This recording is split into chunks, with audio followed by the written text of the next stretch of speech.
on, little doggy. Man, I'm in the high school parking lot right now, and you'd be surprised at how many people walk their dogs through a parking lot. This lady's got two little friggin' munchkin dogs, and they're running around off a leash. Man, that dog's just running out in the middle of the parking lot, doing whatever it pleases, just all unruly, while I crunch through this overloaded salt that's all over the place that makes everything look white. Yeah, so. You know, I never watched Seinfeld, really. I never really did. It was on TV for how many seasons? I saw a handful of episodes and thought it was funny.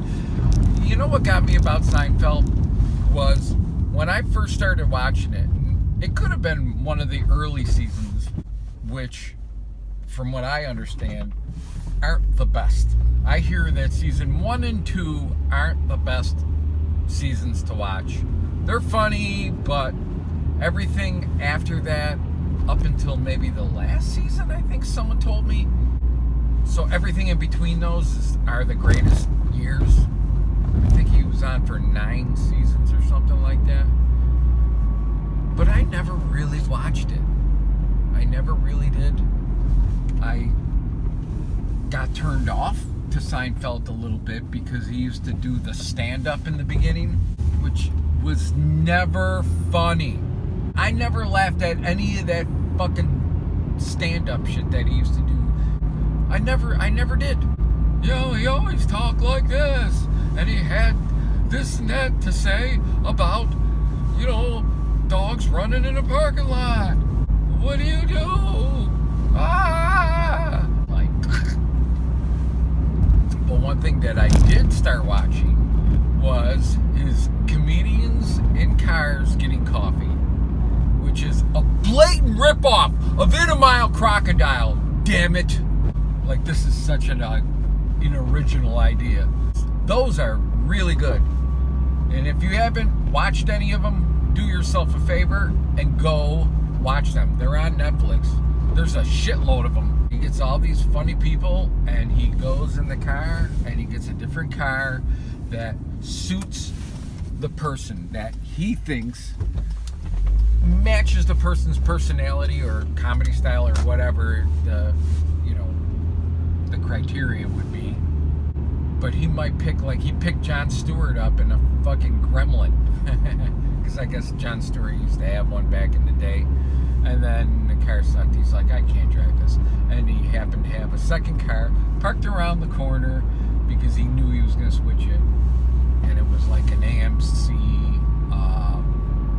MX.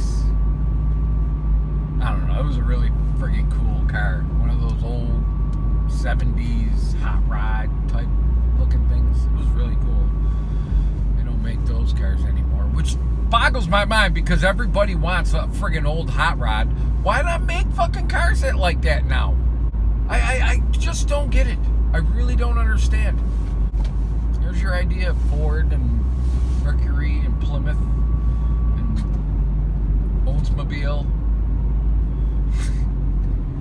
They're super good. Goes around, they have coffee at a restaurant, they eat, they talk, they laugh, they drive, the end. But it's really cool. And they're enjoyable. The one that Michael Richards, who played Kramer on Seinfeld, was a really good one. It was a really good one. I like that one a lot. You might want to just go to that one and watch that one first. You'll enjoy it. Just like you enjoy these, all 6 downloads I got for my last one. Someone told me that my link on Facebook was only playing part of the video, which it shouldn't, because the link on Facebook should take you directly to YouTube where you could watch the whole video, and the whole video is on there. I have never watched Game of Thrones, although I did see about, I would say, 10 minutes of an episode, which consisted of some girl who was a queen or a ruler or the wife of a ruler, and there was an army who was overtaking a village, and they were taking the women as slaves, and she wasn't cool with that, and she wanted them to be her personal slaves, which, what's the difference? And she talked to her husband, boyfriend, whatever, the big muscular guy with the extra long sword and raspy voice, and convinced him, but one of his warriors was pissed off about it because he's not going to take orders from a woman or some kind of shit like that. Him and the ruler slash king started a fight. The king slash ruler slashed the guy's throat, and then kind of punched his fucking hand through the cut on his neck, reached in there, grabbed his tongue, and pulled it out of him through his neck. And he was holding his tongue up. So he just said, and there was his tongue. I was like, damn, that was crazy. I've never seen anything like that before. So maybe Game of Thrones is like that a lot. I don't know, because I've never watched it except for that section. So, yeah, all the good shows that people... I've never watched Breaking Bad. I have never watched the other one, The Wire. Never watched that.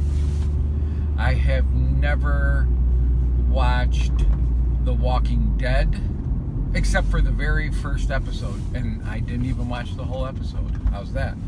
There's a whole plethora of movies that I have never watched that everybody likes. There's a debate at work between a couple friends of mine.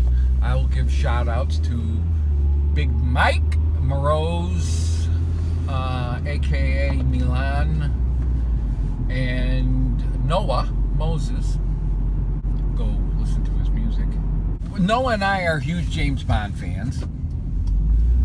Mike likes James Bond, but Mike says that the Mission Impossible movies with Tom Cruise are really, really good. And Noah goes like this. I think he said one of them was okay. There's a whole debate on whether or not these MI 1, 2, 3, 4, 5, 6 movies, I think there's 6 of them, are any good at all.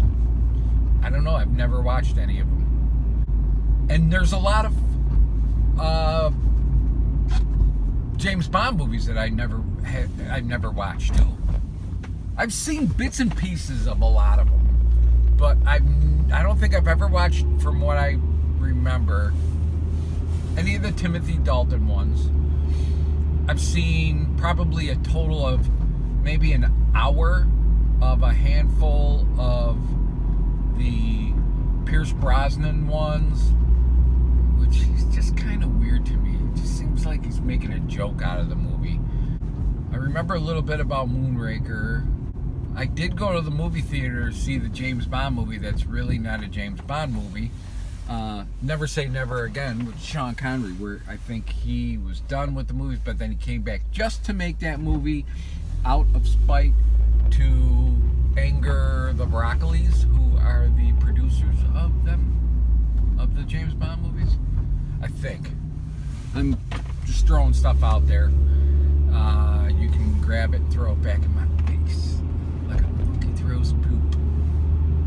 The James Bond movies, MI6 movie, or MI6. I always say MI6 because MI6 is the headquarters of James Bond. The Mission Impossible movies. There's a lot of movies that I haven't watched, but I do watch a lot of Disney movies. Doug, you just have such a soft spot for kids' movies. Yes, I do. Disney movies, Pixar movies, I love them all. They're super, super good. I'll never stop watching them. So there. Because they're fun and they're good and they're full of music. And everybody sings and sings so happily.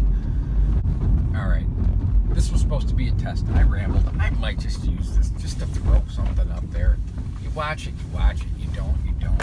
They're not anything professional, and I'm not supposed to teach anybody anything. And they're not supposed to be, like, serious either, by any means. So, my pointless video is over. And I shall see you later.